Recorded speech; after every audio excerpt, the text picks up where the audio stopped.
Previous class में हम लोग डिस्कस किए थे कि किसी भी कॉलम में इसेंट्रिक लोडिंग के कारण कितने तरह का स्ट्रेस डेवलप होता है। अब उस पे और कर्नल सेक्शन मतलब कितने क्या रेंज है कोर पे, कितना कोर सेक्शन का हम लोग डेरिवेशन कर चुके थे। अब नेक्स्ट आपका एक टॉपिक है कि स्ट्रेस जो है चिमनी में या कोई ऐसा स्ट्रक्चर है, होलो स्ट्रक्चर है या उसमें कैसे स्ट्रेस डेवलप होता है। तो जो कि ये बहुत ही बेसिक है, हम लोग डिटेल कर दिखा चुके थे क्या करना है, कैसे डेवलप, कैसे स्ट्रेस निकलता है, प्रेजेंट कर चुके थे। इसलिए एक न्यूमेरिकल पे हम इस कंसेप्ट, न्यूमेरिकल का एग्जांपल देके हम इस कंसेप्ट को अच्छा से समझ लेंगे। देखिए आपका क्वेश्चन है कि एक चिमनी है जो रेक्टेंगुलर चिमनी है जिसकी हाइट आपका क्या है 24 है और उसका जो रेक्टेंगुलर जो है उसका जो इंटरनल एरिया जो है 1 मीटर है, 1 metre into 1 metre, 1 metre square area है और उसका थिकनेस जो वॉल का है 1.5 है। थिकनेस कितना है 1.5 और ये चिमनी की जो हाइट है 24 मीटर है। अब आपको क्या करना है, जो इसमें मैक्सिमम स्ट्रेस डेवलप होगा वो आपको निकालना है, डिटरमाइन करना है।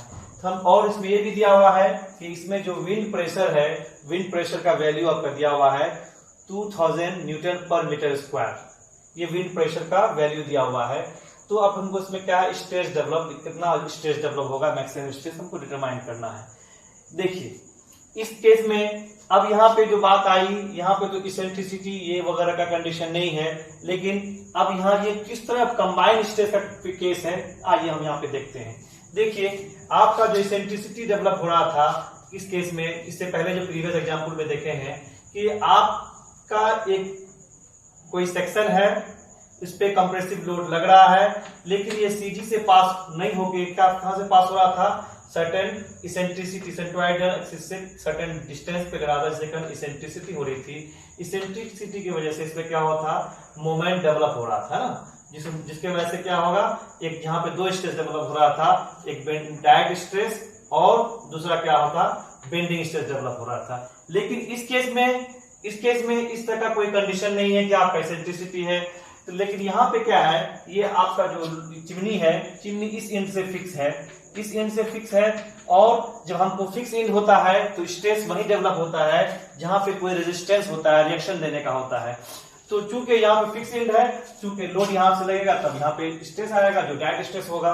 तो यहाँ पे जो अप डाउनवर्ड डायरेक्शन में कौन सा लोड आ रहा है, अगर आप ये देखेंगे तो जाहिर सी बात है इसमें चिमनी में है, चिमनी में और कोई एक्स्ट्रा लोड नहीं होगा, जो भी लोड होगा इसके सेल्फ वेट की वजह से होगा। तो एक जो अपवर्ड डाउनवर्ड डायरेक्शन में जो फोर्स होगा, जो वेट होगा, वो क्या होगा, आपका चिमनी का वेट होगा। तो चिमनी का वेट हम निकाल लेंगे, क्योंकि चिमनी का यूनिट वेट ऑफ मेसनरी दिया हुआ है, कितना निकालना है और उसकी वॉल्यूम अगर पता है तो हम आराम से निकाल सकते हैं कि चिमनी का सेल्फ वेट क्या होगा। दूसरी बात यह है विंड प्रेशर। विंड प्रेशर की वजह से ये लेटरल डायरेक्शन से विंड प्रेशर लग रहा है, जो आपको क्या देगा, उसमें हॉरिजॉन्टली ये आपको मूव करने की कोशिश करेगा, क्योंकि हॉरिजॉन्टली ये कोई सपोर्ट नहीं है, इस डायरेक्शन में कोई हॉरिजॉन्टल सपोर्ट नहीं है, यहाँ पे कोई भी सपोर्ट इस साइड डायरेक्शन में या इस डायरेक्शन में कोई सपोर्ट नहीं है। तो जाहिर सी बात है जो हॉरिजॉन्टल फोर्स पर लगेगा तो यहाँ पे कोई रिएक्शन डेवलप नहीं होगा। मतलब ये हुआ हॉरिजॉन्टल डायरेक्शन में कोई भी डायरेक्ट स्ट्रेस नहीं होगा। अब ये हॉरिजॉन्टल जो फोर्स है इसका क्या इफेक्ट होगा, इसका इफेक्ट ये होगा, चूंकि यहाँ पे आपके बॉटम पे ये फिक्स है, रिजिडली फिक्स है, तो इसका जो इफेक्ट होगा ये हॉरिजॉन्टल जो है हॉरिजॉन्टल फोर्स की वजह से ये आपको टर्निंग, इसको मोमेंट डेवलप होगा, इसको टर्न करने की कोशिश टेंडेंसी होगी। जाहिर सी बात जहां ये टर्न करने की टेंडेंसी आई तो यहाँ पे एक स्ट्रेस डेवलप होगा, जो डायरेक्ट स्ट्रेस हुआ, जो किसी वर्टिकल डायरेक्शन में है, और चूंकि वर्टिकल फोर्स की वजह से, सेल्फ वेट की वजह से डायरेक्ट स्ट्रेस डेवलप होगा, और हॉरिजॉन्टल फोर्स की वजह से चूंकि अगर कोई स्ट्रेस यहाँ पे रिजिड कंडीशन नहीं है, सपोर्ट कंडीशन नहीं है, तो इससे कोई डायरेक्ट स्ट्रेस नहीं डेवलप होगा। लेकिन चूंकि यहाँ पे रिजिडिटी है और इसके पे क्या है, यहाँ पे रिएक्शन इसके अलोंग ये क्या होगा, टेंडेंसी होगा टर्न करने का, मतलब इस एक्सिस के अबाउट, जो बॉटम के अबाउट क्या करेगा, एक मोमेंट डेवलप होगा, जिसकी मोमेंट का वैल्यू क्या होगा, जो नेट फोर्स इस पे आएगा उसके इंटू नेट फोर्स जहां पे एक्ट कर रहा है पॉइंट पे, उस पॉइंट से इसके बीच की डिस्टेंस जो होगा वो आपका क्या होगा, मोमेंट होगा। तो जब मोमेंट होगा तो मोमेंट की वजह से क्या होगा, बेंडिंग स्ट्रेस भी होगा। तो देखिए यहाँ पे आपने पहले सबसे क्वेश्चन में क्या दिया हुआ है, गिवन एरिया ऑफ ओपनिंग। ये ओपनिंग एरिया जो है आपका 1 × 1 मीटर है।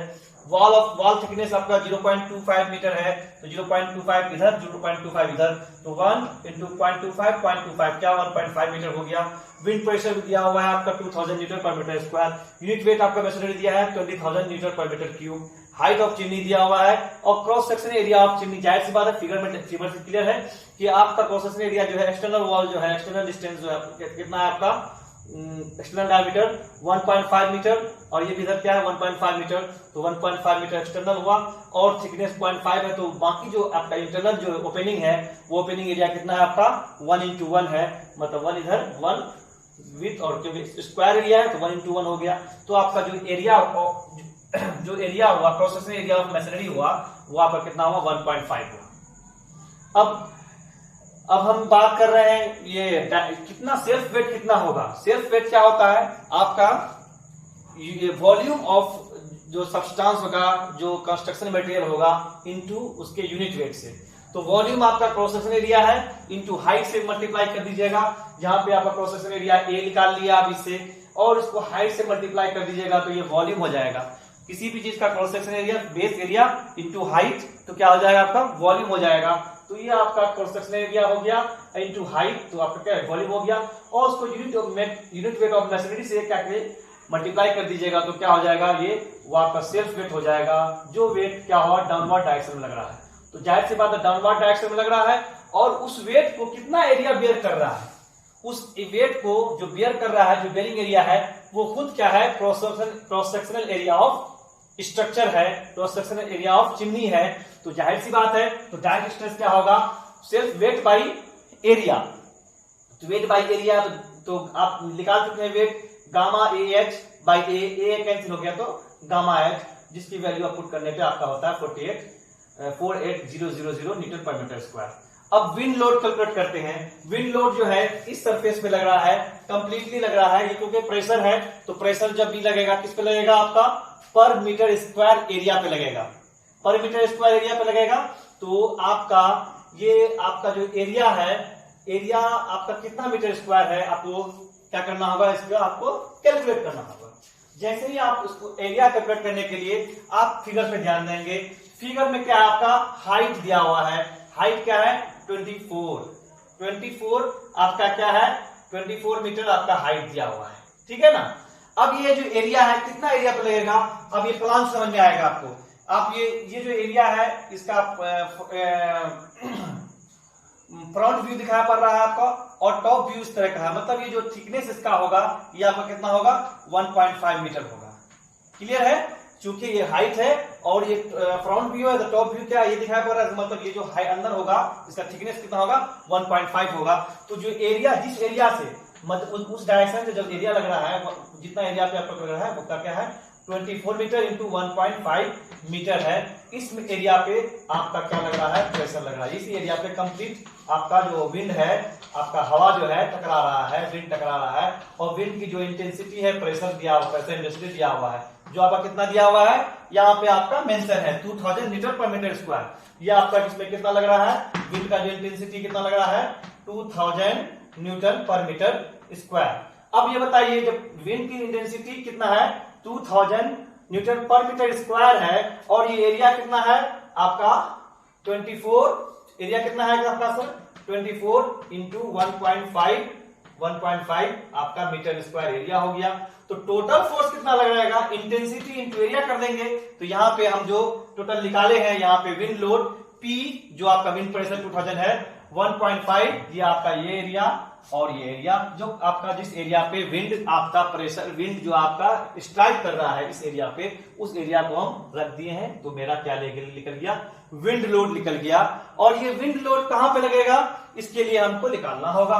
ये विंड लोड क्या है यूनिफॉर्मली डिस्ट्रीब्यूटेड है, ये जो लोड है यूनिफॉर्मली डिस्ट्रीब्यूटेड है, ये ऑल ओवर द एरिया क्या लग रहा है सर आपका इक्वली लग रहा है। तो जाहिर सी बात है जिस एरिया पे लग रहा है तो विंड लोड जो है उसका जो पॉइंट है सीजी जो होगा उसके सेंट्रोइडल ऑफ एरिया पे लगेगा। तो सेंट्रोइडल एरिया जो लगेगा ये कहां से लगेगा, इस बेस से वन, इसके हाफ से, ये जो हाइट है इसका हाइट का आधा पे लगेगा। इस हाइट जो है आपका 24 मीटर है, तो ये यहां से कितना पे लगेगा, आपके 12 मीटर पे लगेगा, जो इसका नेट फोर्स है। तो नेट फोर्स हम निकाल लिए कितना, 72,000 न्यूटन। अब ये यहाँ कितना पे लगेगा, ये आपका लगेगा किसका, टोटल जो है हाइट है उसके बीच में लगेगा, क्योंकि ये जो है आपका रेगुलर सेक्शन है और विंड क्या है, यूनिफॉर्मली, विंड क्या है आपका यूनिफॉर्मली डिस्ट्रीब्यूटेड है, तो जाहिर सी बात है ये बीच में लगेगा। तो यहाँ हम दिखा दिए हैं, यहाँ बीच पे क्या लग रहा है, आपका फोर्स लग रहा है। और चूंकि इस सपोर्ट यहाँ पे है तो मोमेंट क्या लगेगा, रेसिस्ट जो रेसिस्टिंग मोमेंट डेवलप होगा इसी के एलोंग डेवलप होगा, तो मोमेंट का वैल्यू कितना हो जाएगा, P इंटू H/2, जिसका वैल्यू हम लिख दिए हैं 70,000 इंटू 12, जिसका हम इतना निकाल चुके हैं। अब हमको कुछ नहीं करना है, अब हम मोमेंट निकाल चुके हैं तो अब हम कुछ नहीं करना है, मोमेंट निकल गया। अब हमको क्या निकालना है, डायरेक्ट स्ट्रेस निकल चुका है, ये इतना है। और अब हमको क्या निकालना है, बेंडिंग स्ट्रेस, है ना। दो तरह का कॉम्बिनेशन होगा, यहाँ पे दो तरह का फोर्स हुआ, एक फोर्स डायरेक्ट फोर्स हुआ, दूसरा फोर्स क्या हुआ, बेंडिंग फोर्स हुआ। तो बेंडिंग फोर्स के मोमेंट हुआ यानी बेंडिंग फोर्स हुआ, तो बेंडिंग डायरेक्ट स्ट्रेस निकाल चुके। अगर हम बेंडिंग स्ट्रेस भी निकाल लेंगे तो दोनों का जो क्या मिला जुला होगा, दोनों कंबाइंड इफेक्ट क्या होगा, वो आपका टोटल स्ट्रेस होगा। तो बेंडिंग स्ट्रेस हम निकाल जानते हैं M/I इंटू वाई होता है। इसके लिए हमको चाहिए मोमेंट, मोमेंट हमने निकाल लिया है। मोमेंट अबाउट जो किसके वजह से लग रहा है, लेटरली जो फोर्स लग रहा है आपका विंड फोर्स है, उसके कारण मोमेंट निकाल दिए हैं। और इसके लिए हमको चाहिए आई है, ये आई जो आपका होलो सेक्शन है। ये अगर आपका रेगुलर सेक्शन होता, ये आपका होलो सेक्शन नहीं होता, कंटिन्यूअस सेक्शन होता, तो ये आपका होता 1.12, क्या होता है 1.12 जो एरिया का स्क्वायर होता है ना, एरिया का स्क्वायर होता है रेक्टेंगुलर सेक्शन में। लेकिन यहाँ पे क्या होलो है, तो हम क्या करेंगे, इसमें क्या है करेंगे, जो आउटर डायमेंशन है और जो इनर डायमेंशन है उसका हम लोग ये थर्ड सेमेस्टर में देख चुके हैं, दिखा चुके हैं। ये बहुत सिंपल सी चीज है। तो आपका 1/12 1.5 का पे पावर 4 मतलब outer dimension minus inner dimension आपका 1.44 है। इसको हम सॉल्व करेंगे तो 0.338 मीटर एम पे पावर 4 होगा। मोमेंट ऑफ इनर्शिया का जाहिर सी बात है यूनिट एम पे पावर 4 होता है। और एक्सट्रीम फाइबर, ये क्या है, वाई यहाँ पे क्या है, distance of extreme fibre. Extreme fibre कहां से होगा, आपके जो टोटल जो एरिया है इसके सेंट्रोइडल जो एरिया है, यहां से मैक्सिमम डिस्टेंस क्या होगा, जाहिर से मैक्सिमम डिस्टेंस क्या होगा, यहां से यहीं तक कहीं जाएगा, किसी एरिया में जाएगा। तो ये जो डिस्टेंस होगा, जाहिर सी बात क्या होगा, डिस्टेंस ये आपका अगर ये इधर से घुमाने की कोशिश कर रहा है तो ये एक्सिस से मैक्सिमम डिस्टेंस कितना जाएगा आपका, ये जो 1.5 का 20 से गुजरेगा तो 1.5 इधर ये पॉइंट का बाई 1.5/2 होगा, 1.5/2 होगा। इसलिए एक्सट्रीम फाइबर का वैल्यू जो distance of extreme fibre Y का वैल्यू 1.5/2 किए हैं, जो 0.75 आया। अब तब सभी कैलकुलेट कर चुके हैं। अब m और i और y का वैल्यू पुट कर देंगे तो मेरा बेंडिंग स्ट्रेस का वैल्यू आ गया। अब जैसे ही बेंडिंग स्ट्रेस का वैल्यू आ गया तो हम दोनों का जो ये क्या होगा, क्योंकि एक साइड के टेंशन में होगा, इस साइड क्या होगा, क्योंकि इधर से घुमाने की कोशिश कर रहा है, इधर से बेंड करने की कोशिश कर रहा है, इस साइड में क्या होगा, यहाँ पे इस साइड यहाँ पे टेंशन होगा और सॉरी इस साइड इधर से घूमेगा तो यहाँ पे कंप्रेशन होगा और यहाँ पे टेंशन होगा। तो ये जो कंप्रेशन और टेंशन का वैल्यू है तो हमको नेट मैक्सिमम निकालना है। तो मैक्सिमम स्ट्रेस क्या हो जाएगा, दोनों हम कंप्रेसिव नेचर का लेंगे, ये कंप्रेसिव ये भी कंप्रेसिव, दोनों जोड़ के आपका कितना हो गया, आपका 239,159.8 हुआ। ये आपका कंबाइंड जो स्ट्रेस हुआ उसका वैल्यू है। एक चीज यहाँ पे ध्यान देंगे, अगर यहाँ पे कोई रिजिडिटी था तो यहाँ पे एक स्ट्रेस और आया था जो डायरेक्ट स्ट्रेस होता है, तो इधर भी डायरेक्ट स्ट्रेस इधर भी डायरेक्ट स्ट्रेस, फिर हमको दूसरे तरह निकालते हैं जो आपको सिग्मा एक्स सिग्मा वाई जो निकालते हैं उस चैप्टर में, उस पे यहाँ पे आपको सिर्फ क्या है, बेंडिंग निकालना है, मोमेंट की वैल्यू निकालना है और क्या निकालना है, बेंडिंग निकालना, ये डायरेक्ट फोर्स निकालना है। दोनों निकालने के बाद सिंपल सही सॉल्व कर सकते हैं। इसी तरह प्रॉब्लम आपका अगर यहाँ पे क्या हो सकता है, यहाँ तो आपको दिया है क्या, रेक्टेंगुलर सेक्शन दिया है, सॉरी स्क्वायर सेक्शन दिया है, हो सकता है कि आपका क्रॉस सेक्शन जो है सर्कुलर क्रॉस सेक्शन दिया हो। इसमें भी कुछ नहीं करना है, सिर्फ यहाँ पे क्या होगा, ये जो आपका है जो यहाँ पे जो वैल्यू है ये आपका मोमेंट ऑफ इनर्शिया सिर्फ एम आई का जो वैल्यू है ये सिर्फ चेंज होगा, बाकी आपका क्या होगा, सेम होगा। That's okay.